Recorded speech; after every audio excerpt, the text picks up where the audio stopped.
Bestsellerowa książka Zagrajmy jeszcze raz i magazyn Arn.eu już w sprzedaży.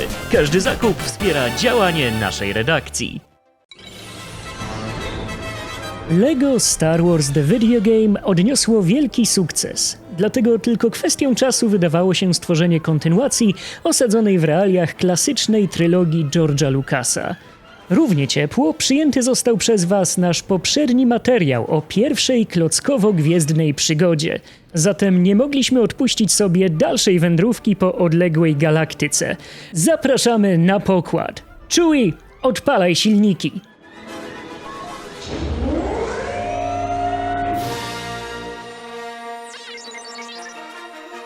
Pierwsze przecieki pojawiły się na początku lutego 2006 roku. Mówiono, że TT Games powstały na skutek przejęcia Giant Interactive przez Traveler's Tales połączy siły z nieobecnym przy pracach nad pierwszą częścią LucasArts. Zaledwie kilka dni później plotki zostały potwierdzone przez giganta z San Francisco. LEGO Star Wars 2 The Original Trilogy powstaje. Firma sygnowana nazwiskiem słynnego reżysera zajęła się także intensywnym marketingiem. Kolejne dzienniki deweloperskie i wywiady opanowywały branżowe portale niczym banda Ewoków, intrygując opisami najważniejszych zmian i ulepszeń. Oczy fanów mogły zaświecić się również na wieść o mnogości platform, na które zmierzał tytuł. Do znanych jedynce sprzętów dołączyły 2 urządzenia przenośne – PlayStation Portable i Nintendo DS, a podczas E3 zapowiedziano także szturm na świeżutkiego Xboxa 360. Same targi tylko podkręciły zainteresowanie grą. Przedstawiciele mediów wychwalali nowe mechaniki zaimplementowane w wydaniach stacjonarnych oraz jakość wersji kieszonkowych, szczególnie tej przeznaczonej na PSP. Dostępne dziś materiały sugerują, że wizja i kierunek prac były bardziej spójne niż w przypadku poprzednika. Do momentu czytania tych słów nie odkryto żadnego śladu ani prototypu misji, która zostałaby pozbawiona miejsca w finalnym produkcie. Oczywiście nie oznacza to, że światła dziennego nie ujrzały żadne ciekawe znaleziska. Są wśród nich przede wszystkim wczesne wersje oficjalnych poziomów, scenek przerywnikowych oraz kantyny. Nie zabrakło także wyciętych ostatecznie postaci na czele z Jabbą i Rancorem. Ciekawi deweloperskiej kuchni mogą natomiast zapoznać się z planszami testowymi służącymi do weryfikacji poprawności działania mechanik i systemów. W wywiadzie z portalem The Skinny Jonathan Smith reżyser produkcji tak podsumował kontynuację. LEGO Star Wars 2 to gra dużo większa niż oryginał, ale dzięki pracy wykonanej poprzednio nad rdzeniem i technologią rozgrywki byliśmy w stanie budować dużo sprawniej. Wkrótce miało się okazać, że ten prosty przepis zapewni nowy, przepyszny hit. LEGO Star Wars 2 The Original Trilogy wylądowała na półkach sklepowych w połowie września 2006 roku. Do Polski tytuł dotarł pod koniec października na komputery osobiste oraz niecały miesiąc później jako porty na konsole Sony i Nintendo DS. Edycje na konsole Xbox oraz Game Boya Advance i GameCube'a nie trafiły do naszej oficjalnej dystrybucji. W tym samym czasie na rynku pojawił się limitowany zestaw 3 klasycznych filmów na DVD. Oba produkty miały napędzać wzajemnie sprzedaż. Na bonusowych płytach umieszczono wersję demonstracyjną klockowej przygody i ta strategia mogła być uznana za udaną, bowiem w pierwszym tygodniu od debiutu historia plastikowych Skywalkerów znalazła ponad 1 milion nabywców. Wersje na komputery osobiste waga premiery ewidentnie przerosła, bowiem na wielu sprzętach nie chciała się ona zainstalować. Problem z plikiem został niedługo później rozwiązany dzięki łatce udostępnionej przez LucasArts. Drzwi do zabawy zostały w pełni otwarte. Podobnie jak w LEGO Star Wars The Video Game, zabawę rozpoczynamy w bazie wypadowej. Tutaj tę rolę pełni słynna kantyna Mos Eisley. Lokacja różni się od projektu z czasów produkcji pierwszej części. Jest większa i możemy w niej spotkać odblokowanych bohaterów oraz losowych NPC-ów. Na zewnątrz obejrzymy maszyny z mini-zestawów spoczywające pośród piasków Tatooine. Nagrodą za skompletowanie wszystkich obiektów tej wystawy jest model Slave One należący do Boby Fetta. Również w poziomach zmieniło się naprawdę dużo. Już od pierwszych chwil stykamy się z esencją świata LEGO, czyli budowaniem. Od teraz postacie nie będące droidami mogą stanąć przy zestawie podskakujących elementów i stworzyć przedmiot, narzędzie lub pojazd, często niezbędny do kontynuowania drogi. Całemu procesowi towarzyszy urocza animacja i hipnotyzujący efekt dźwiękowy. Zupełnie nowym mechanizmem są też terminale identyfikacyjne oraz przebrania. Pewne lokacje stają się dostępne dopiero wówczas, gdy ludek konkretnego typu zamelduje się przed kamerą. Zdarzają się jednak sytuacje, kiedy w trybie fabularnym wymagana figurka nie jest dostępna, a drzwi muszą zostać otwarte, by kontynuować przygodę. Wtedy do akcji wkraczają przebrania, a konkretnie nakrycia głowy. Każda biologiczna postać bez przypisanej domyślnie czapki może podejść do dedykowanego automatu i ukryć swoją tożsamość. Do tego stopnia, że wrogowie nie zareagują na jej obecność, dopóki nie zrobi czegoś podejrzanego. Nawet Chewbacca idealnie wtapia się w tłum. Jeśli jednak sympatyczny Wookiee zostanie zdekonspirowany, to może wtedy użyć swojej kuszy oraz specjalnego, dość brutalnego ataku wręcz. Wszystkie istoty dysponujące bronią dystansową potrafią też okładać niemilców pięściami, a każdy taki ruch wzbogacony jest indywidualnymi animacjami dla każdego z bohaterów. Spersonalizowane są także ruchy, bronie, style walki i ewentualne uniki większości ludków. Zapewnia to indywidualne doznania, szczególnie podczas konfrontacji. Psst, Han Solo niszczy system. Zaimplementowano nowe umiejętności. Mamy łowców nagród posiadających ładunki wybuchowe potrzebne do wysadzenia specjalnych srebrnych obiektów LEGO, również debiutujących w tej odsłonie serii. Użytkownicy mocy wyróżniają się sposobami jej wykorzystania. Mistrz Kenobi bez problemu zamroczy żywe istoty, a Darth Sidious zbuduje napięcie swoimi błyskawicami. Wybrane postacie mogą też m.in. dezaktywować droidy na kilka sekund, a lwia część bohaterów popchnie dedykowane temu przedmioty. Zrezygnowano natomiast z super skoku, najważniejszej cechy Jar Jara, a mistrza Jodę pozbawiono krzesełka i już zawsze piechotą chodził. W trybie fabularnym część zdolności celowo została oskryptowana wyłącznie na potrzeby pojedynczego etapu. Idealnym przykładem jest szkolenie na Dagobah. Świeżo po spotkaniu Jody Luke nie potrafi używać mocy. Aby nauczyć się tej sztuki, młody Skywalker musi podejść do legendarnego mistrza i... W naszym systemie edukacji raczej by to nie przeszło. W tej samej lokacji R2-D2 wyjątkowo jest w stanie nurkować. Twórcy nie odmówili sobie też przypisanych do konkretnych bohaterów easter eggów. Kiedy spróbujemy zaatakować księżniczkę Leię jako Lando Calrissian, ukrytych smaczków jest tu znacznie więcej, również takich niepowiązanych bezpośrednio z żadną z figurek, a odkryciu każdego z nich potrafi towarzyszyć szczera radość.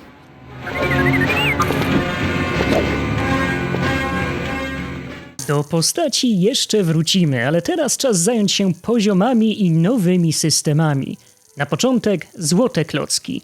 Dostajemy je za zrealizowanie konkretnych zadań. Pierwsze ukończenie planszy, zebranie wszystkich 10 mini zestawów czy osiągnięcie statusu prawdziwego Jedi.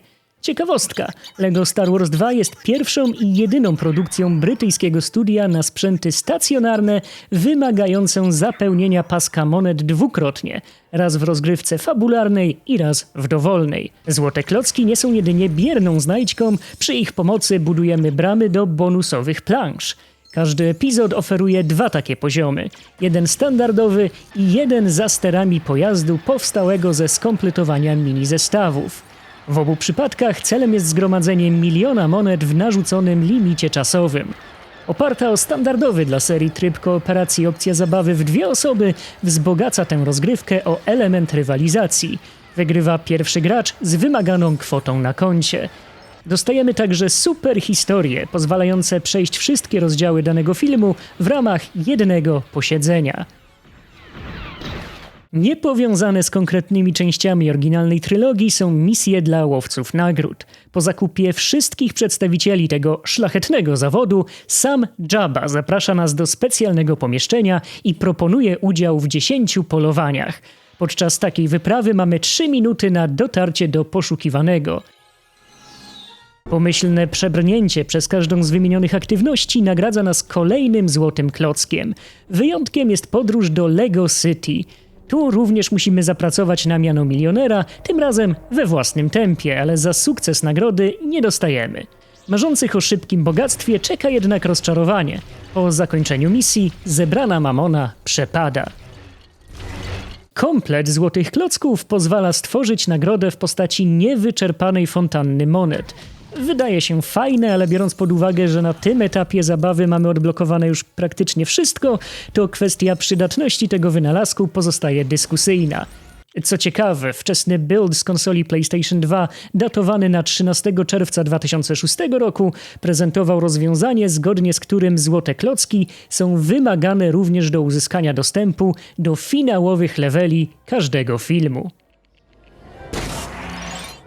Ale chwila, czy wspomnieliśmy wcześniej o pojazdach? A i owszem, bo rola tychże znacząco wzrosła. Znalezione lub własnoręcznie złożone maszyny pomagają nam z pokonywaniem przeszkód lub zagadkami w standardowych etapach. Sterowanie wehikułami przeszło solidne usprawnienia, co przełożyło się także na dedykowane im misje. Możemy swobodnie zwiedzać mapy, wykonywać akrobacje i niszczyć elementy otoczenia. Wybrane modele potrafią strzelać torpedami lub korzystać z linek do przenoszenia ładunków wybuchowych oraz pętania wrogów. Mamy tu również terminale.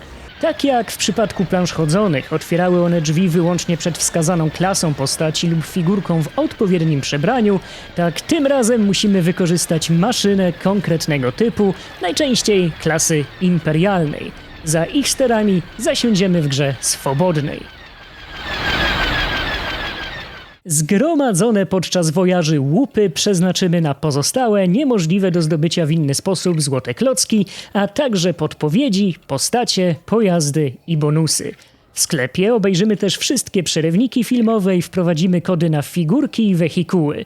Istotne zmiany dotknęły system dodatków. Od teraz wielu z nich nie kupimy od ręki. Wpierw musimy odnaleźć ukryty na każdej mapie czerwony klocek powiązany z jedną z korzyści.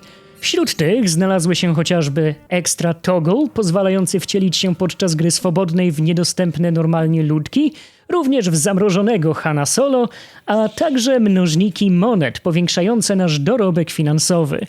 Każdy z nich łączy się z pozostałymi, co czyni posiadanie wszystkich perfekcyjnym sposobem na bogactwo i niemal automatyczne wypełnianie wskaźnika prawdziwego Jedi. A kiedy jeszcze trafimy do strefy podwójnego wyniku, tego nawet gwiezdny Sknerus McQuatch nie udźwignie. Obiecaliśmy jeszcze słówko o postaciach. Słyszeliście kiedyś o duchach? To specjalne wersje Bena Kenobiego, Anakina Skywalkera i Jody, niewidzialne i niewrażliwe na ataki. Przy okazji to jedyny sposób, by wcielić się w pozbawioną spalenizny wersję ojca Luka. No, chyba że na dysku posiadamy zapis z części pierwszej. Wówczas zakup wartego 250 000 monet bonusu pozwoli na import wszystkich odblokowanych bohaterów. Wyjątkiem jest wersja na Xboxa 360, gdzie jedynka nie była dostępna. Dostęp do figurek z prequeli uzyskujemy po zakupie DLC. A skoro już jesteśmy przy wersji na konsolę 7. generacji, to warto wspomnieć o pierwszym i zdecydowanie najtrudniejszym zestawie osiągnięć w historii serii. W drodze po Calaka musimy pokonać wszystkie 18 rozdziałów bez utraty życia, nie korzystając z żadnych ułatwień. O skali trudności tej sztuki możecie przekonać się dziś na oryginalnych 360 oraz nowszych konsolach Microsoftu dzięki kompatybilności wstecznej. Deweloperzy przygotowali jednak coś jeszcze. Coś, co miało otworzyć wrota do nieskończonych możliwości zabawy niezależnej od instrukcji i stało się fundamentem wirtualnych budowli od TT Games na wiele długich lat. Proszę Państwa, kreator postaci. Podchodząc do 2 kapsuł umieszczonych w kantynie obok baru, możemy wykorzystać elementy bohaterów lub części ekskluzywne dla tej funkcji, by stworzyć swoją wymarzoną figurkę. Jej imię wymyślamy sami lub powierzamy to zadanie komputerowi, wówczas ustali on personalia postaci na podstawie zastosowanych składowych. Twórcy udostępnili nawet kody dodające składowe Świętego Mikołaja. Darth Santa? Czy wciąż możemy czuć się bezpiecznie? Nie wiem, dlatego czas się przenieść ku handheldom. LEGO Star Wars 2 walczyło także o miejsca w kieszeniach graczy i wcale nie chodzi tu o ich portfele. Moc wielka jest w porcie na PSP, bowiem to niemal idealna kopia dużej gry i jedyna przenośna edycja tytułu powstała z rąk samego TT. Cięcia techniczne objawiają się głównie niższą rozdzielczością, dłuższym oczekiwaniem na załadowanie poziomu i usunięciem z kantyny dodatkowych klientów. Dokonano natomiast kilku zmian gameplayowych powiązanych z bohaterami prequeli. Misje łowców nagród zastąpiono zaimportowanymi z jedynki 3 finałowymi dla każdego epizodu starciami z bossami. Ich ukończenie odblokowuje figurki biorące weń udział. Pozostałe postacie z pierwszej gry zdobędziemy, zaliczając wyzwania polegające na odszukaniu 10 specjalnych niebieskich mini zestawów w wyznaczonym czasie. Takich wyzwań mamy 18, po jednym na każdy poziom, a sukces wzbogaca nie tylko kolekcję postaci, ale i dostarcza złote klocki, gdyż tutaj w sklepie ich nie zakupimy. Wprowadzono również bezprzewodowy tryb kooperacji pozwalający innemu właścicielowi PSP dołączyć do zabawy. W tę przenośną wersję możemy dziś zagrać na konsolach PlayStation 4 i 5 z trofeami, lecz wyłącznie w pojedynkę.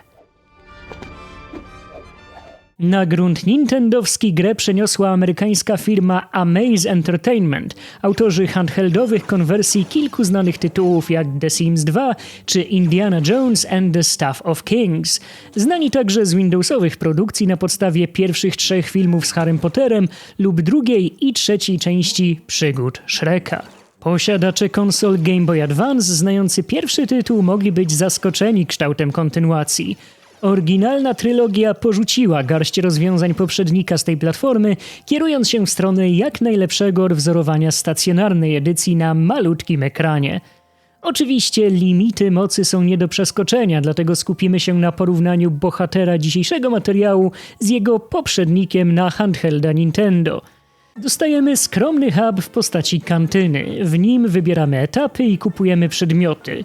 Pula postaci jest większa, nie brakuje też różnych wersji poszczególnych figurek. Oprócz bohaterów nabyć możemy pojazdy i bonusy, wśród których próżno szukać mnożników monet. Mamy za to sposobność uczynienia każdej grywalnej postaci duchem.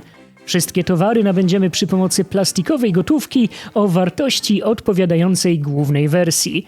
Ludziki i maszyny są zaskakująco wręcz tanie, w przeciwieństwie do srogo wycenianych dodatków. Niewiele pomagają kody. Co prawda pozwolą one odblokować kilka bonusów, ale jedynie te mniej znaczące. Natomiast wklepanie ich lwiej części uruchomi jedną ze scenek przerywnikowych. Dość mizerna nagroda za hakerski trud. Przebudowano niemal każdy element rozgrywki. Poziomów jest 16, po 5 w epizodach 4 i 5 oraz 6 w finale trylogii. Pierwsze ukończenie etapu umożliwia zakup postaci kontrolowanych w danej misji. Wyjątek stanowi rozdział numer 1. Jego przejście skutkuje uzupełnieniem naszej kolekcji o zestaw podstawowych figurek. Wreszcie możemy bez ograniczeń powtarzać planszę w trybie fabularnym, a limit występujących jednocześnie na ekranie grywalnych ludków wzrósł z 1 do 3. Z kolei gra swobodna, podobnie jak na sprzętach stacjonarnych, umożliwia przełączanie się między losowo wybraną przez komputer pulą bohaterów. W rozdziałach nastawionych na prowadzenie pojazdów sterujemy natomiast wyłącznie modelem wskazanym na starcie. W roli znajdziek plany Gwiazdy Śmierci zostały zastąpione przez mini zestawy. Zdobycie wszystkich pojemników na planszy odblokowuje możliwość zakupu powiązanego z etapem bohatera lub wehikułu. Uzbieranie kompletu 160 kanisterków wprowadza na półki sklepowe miniaturową odmianę Rancora. Zaimplementowano także pasek prawdziwego Jedi. Jego wypełnienie jest wymagane tylko w jednym trybie zabawy, fabularnym lub dowolnym.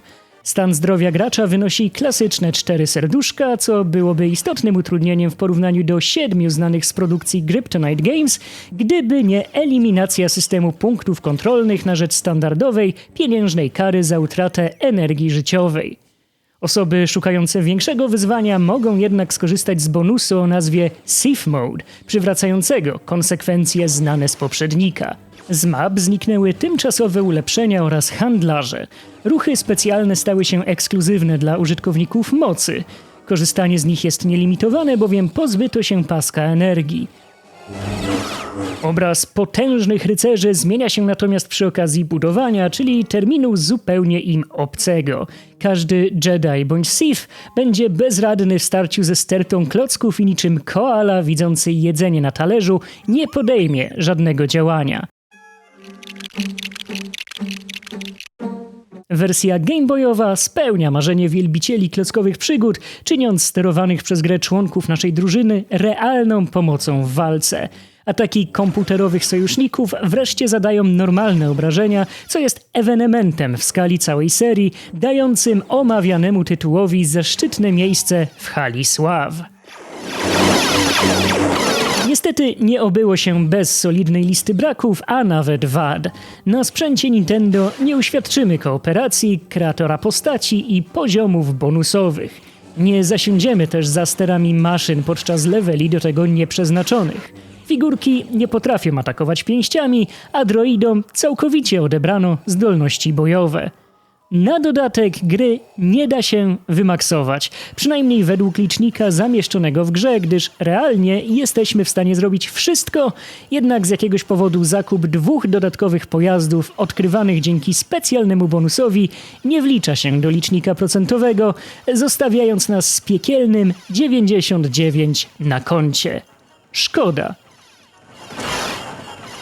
Mimo wszystko Amaze Entertainment naprawdę dobrze sobie poradziło z okiełznaniem Game Boya Advance. Niestety zupełnie co innego możemy powiedzieć o edycji na drugą kieszonsolkę japońskiego giganta.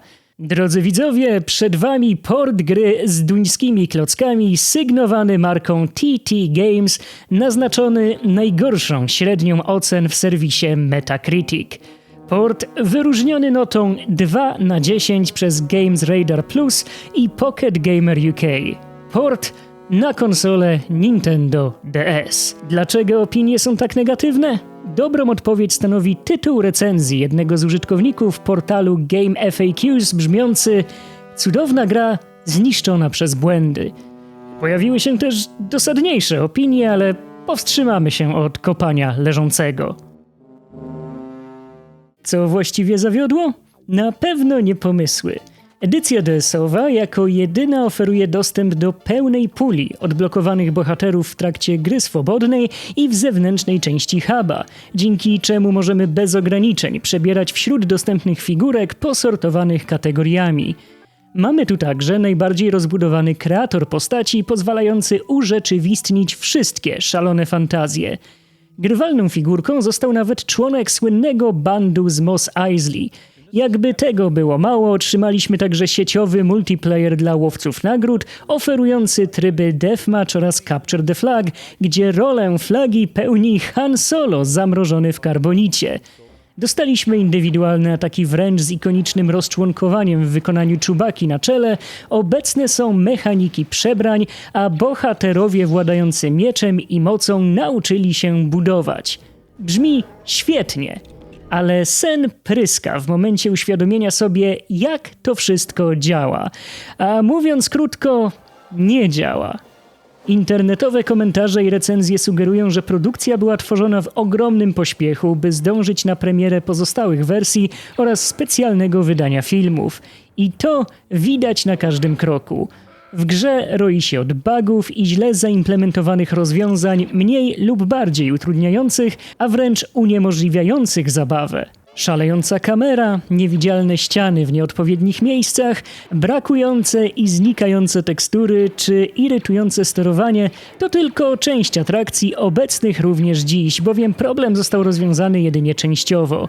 DS nie potrafił pobierać aktualizacji, dlatego jedyną opcją ratunku było wypuszczenie na rynek zaktualizowanego kartridża. Tak też się stało, ale wyłącznie w Stanach Zjednoczonych. W dodatku poprawiony build pozwalał zdobyć nieosiągalne wcześniej mini-zestawy i w całości ukończyć pozycję, ale nie pozbawiał produktu większości wspomnianych już wad. R2-D2 nadal udaje budzik.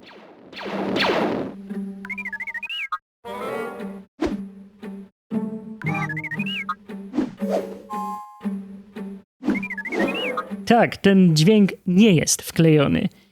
Wisienką na zakalcu jest odblokowywany za komplet statusów prawdziwego Jedi poziom o nazwie Sandbox, który jest czymś.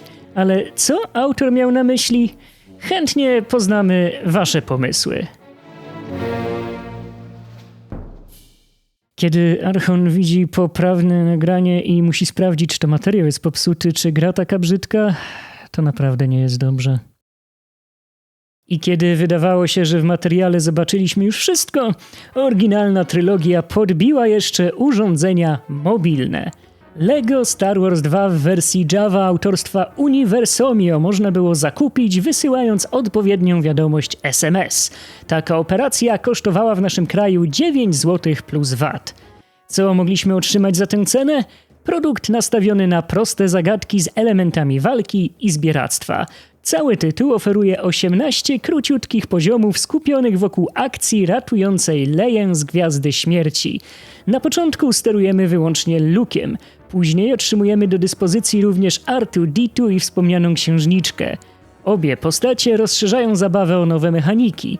Bardzo ciekawie potraktowano zdrowie, które odnosi się do wszystkich bohaterów, dlatego konieczna jest kontrola nad wydarzeniami, bowiem jeśli ktoś rozklockuje wystawionego na atak sojusznika, marnie skończymy i my. Na każdym etapie umieszczono też określoną liczbę monet. Zebranie kompletu na wszystkich planszach odblokowuje tryb lustrzanego odbicia.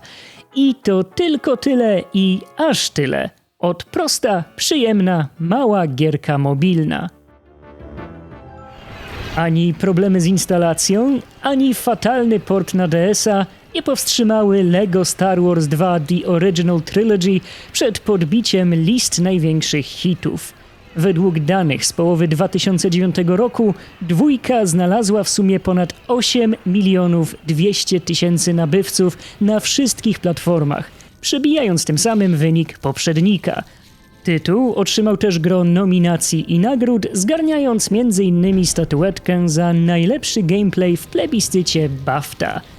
Brytyjczycy znów triumfowali, a ich pozycja w branży stawała się coraz silniejsza.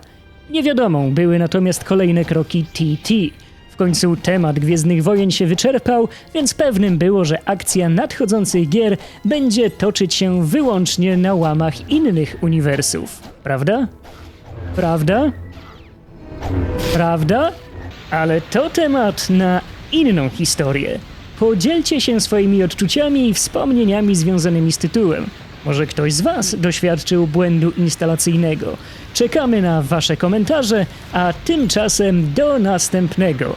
I niech moc będzie z wami.